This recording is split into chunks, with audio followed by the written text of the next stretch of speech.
Hey everyone, welcome to my April monthly Plan With Me video.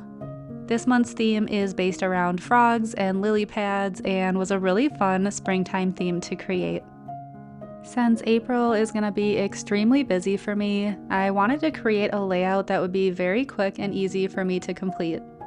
So for the cover page, I actually grabbed these little frogs from a tutorial in the Kawaii Drawing Club, which I'm a member of. I've been wanting to draw these frogs for a while now because they're so adorable, and I actually haven't drawn too many frogs in the past. Plus, it just looked like a really cute drawing for a springtime bullet journal. I'm using my acrylic paint markers again for this theme because I've collected quite a few sets of them now and have a really lovely variety of greens to choose from. The majority of these paint markers are from Arttx, and then I'm using just a few from the Woomer collection as well. I really love the bold and bright look of acrylic paint markers and have been using them for a majority of my bullet journal themes this year. As usual, I'm layering down each coat of paint 2 or 3 times to really bring a bold and opaque coverage of paint to these pages. I'll also be putting down all of the color first and then coming in with a fineliner later to add the outlines. I usually prefer to do outlines first and color second, but with an opaque medium like this, it's all too easy to cover up my line work and I end up having to go back over it again later anyhow. I'm adding some pink cheeks onto the frogs and using a black fineliner to write in the word April here, and then beginning to outline around some of the larger objects. I usually try to keep my journal facing in one direction so that it's easier for you as a viewer to look at, but then I find myself making way more mistakes, so I find it easier to move the journal around to get the angle I need to be able to make cleaner outlines. I know I've said it quite a few times in my other videos, but this is a big reason why I really love using acrylic paint markers, because when I make mistakes like this, they're super easy to cover up again later. I forgot that I wanted to add a little puddle of water in this leaf, and I'm just brightening up the whites of the frog's eyes with this fine-tipped Posca paint marker. Then I'm actually switching over to my dark gray fineliner because the lighter tone adds a little bit more softness to the outlines. Though looking at it on camera, it's really hard to tell the difference between the dark gray and black, but artistic preference, I guess. So I just wanted to show you a couple of sticker sheets that I have available in my shop. These are my Garden Friends stickers that I made last summer, and I thought they would go along really well with the springtime vibes and all of the green in this bullet journal theme. So I have these in full color, and they come as a set of 2 sticker sheets with different characters on each page, and they're also available in black and white outlines to be colored in. My favorite way to color these is with alcohol markers, but they work really well with colored pencils and all sorts of mediums really.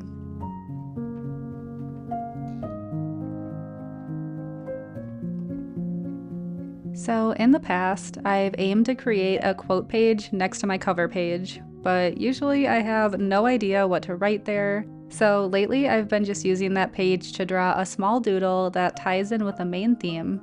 So I decided to draw a couple of lily pads and a water lily here. And after drawing quite a few water lilies and frogs for this theme, I was inspired one morning to just continue doodling, and I ended up filling up a whole page in my A5 size sketchbook with similar drawings to these. I kept looking at the doodles throughout the day and ended up loving them so much, and since they were already on an A5 size sketchbook page, it was really easy to transfer them over to a sticker sheet layout. So I drew them again in Procreate and added color to them, and now I have these adorable little froggy stickers that I've also added to my shop. If you're interested in either of these sticker sheet themes or supporting my art and this channel, I'll link my shops in the description below. I have an Etsy shop that has all of my sticker designs, and I have a shop here on YouTube as well. However, it seems to be glitching out and not allowing me to link my stickers on my videos like it has in the past, so I'll just have to leave my other shop website in the description. Technology has been fighting me all week, so this really comes as no surprise. But lately, it's been really fun to wake up and spend an hour or so each morning filling up a sketchbook page. I've just been picking out different themes each morning and creating a bunch of different doodles to fill the page, like I did with these frogs. In the last week, I've also created a tea theme, and this morning I created a bumblebee theme, and it's been such an enjoyable way to start my mornings. I told y'all that I wanted to create stickers, and I'm finally following through on it again. I'm adding some highlights onto different elements on this page. And here's an up-close look at my April cover pages.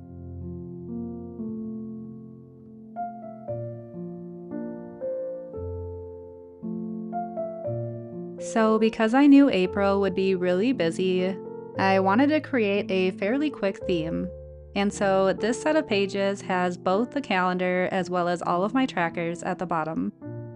I usually dedicate a set of pages to the calendar by itself and another set of pages to the trackers, but lately I haven't really been using my bullet journal a whole lot. I guess I've been more focused on drawing and creating and less on planning and tracking things recently, so this month is short and sweet. And I gotta say, it was really nice for editing and allowing me to focus more on creating stickers in the last couple of weeks. So here, I'm drawing in a sleepy frog who's just floating along the river on this lily pad. Earlier, I mentioned that I got the cover page art from a tutorial in the Kawaii Drawing Club, and I thought it would be kind of fun to do a before and after of my art over the last 3.5 years or so. I got interested in drawing right around Christmas of 2021, and I mainly focused on digital artwork at first. And in the beginning, I was just kind of winging it, and I didn't really have any structure to how I planned on learning or what I even wanted my style to look like. But I knew I liked drawing animals and cute things. And here are some of my first drawings that I did when I really had no idea how to draw and no structure for learning. Then in October of 2022, I joined the Kawaii Drawing Club and started focusing more on tutorials and draw this in your style prompts, and I really fell in love with the kawaii style of art, with all of its cuteness and joy that comes from that style of drawing. I started to become immersed in the world of kawaii between all of the artists I was following on Instagram as well as the Kawaii Drawing Club community, and I gradually started to see my art improving in the ways I had always hoped it could. During this time, I got more focused about learning and actually practicing how to draw. I learned some basic fundamentals like color theory and composition, and had a lot of fun experimenting with different techniques. Over time, and with being more consistent, I found that my art was starting to improve and my personal style was emerging. And every now and then, I would create something where I would feel like I had leveled up, like in a video game. And that was so encouraging to just keep going. And here's a look at the kind of art that I create now, a little over 3 years later.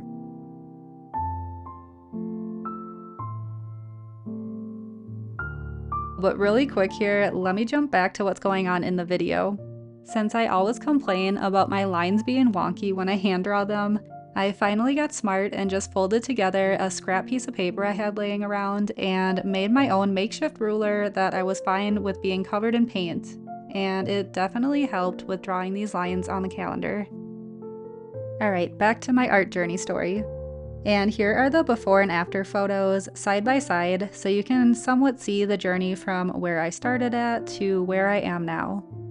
And we all have to start somewhere, so I'm definitely not hating on any of my beginner artwork.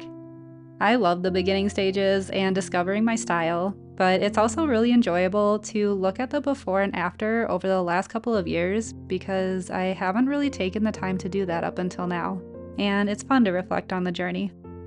No matter how you decide to learn or practice art, it's always going to take time and commitment to get to where you want to be with it. I don't think there are any shortcuts to learning how to draw. It's just a matter of showing up and practicing to learn more. But I truly believe that art is a learned skill, and that anybody is capable of becoming an artist if they're willing to put in the effort. I don't believe that some people are just born with the ability to draw naturally. It takes time and development. That being said, if you are looking for a community that focuses around teaching kawaii style art and how to make things cute, The Kawaii Drawing Club will be opening its doors once again in April and allowing in new members. There will be a drawing workshop going on from April 15th through the 17th, which can give you a sneak peek at what the community and membership is like. So I'll leave a link below in case you're interested in getting more information about the workshop or the membership. Also, feel free to leave a comment or message me if you have any questions at all.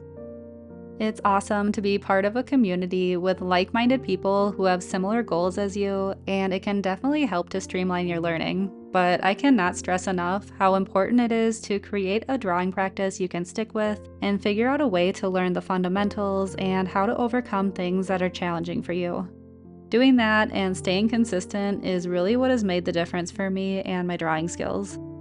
I've been drawing every day since the year started, and I can see a huge improvement in my art. And a lot of that is through just being committed to the journey and the process. And also letting go of expectations and being okay with drawing art that isn't always great. Because even if you don't like what you drew, the practice itself is important to growing. So I just wanted to throw that out there as one of many things that has helped me personally to establish my art style. I can't begin to explain how many lessons I've learned from art beyond the actual skill set itself. It's changed the way I think about life and my mindset when handling and overcoming different challenges and eliminating mental roadblocks. It's kind of hard to explain, but maybe I'll put more thought into what I've learned overall and discuss it further in another video later on. Anyways, this is the shortest video I have ever created, and I'm used to having quite a lot of time to ramble, but I guess the video is somehow over already. Here's a close-up look at the calendar and tracker pages. And here is the shortest flip through ever of my April monthly pages. Thank you so much for joining me today. I hope you enjoyed this quick plan with me video talking about my art journey. And I will see you again very soon in the next video.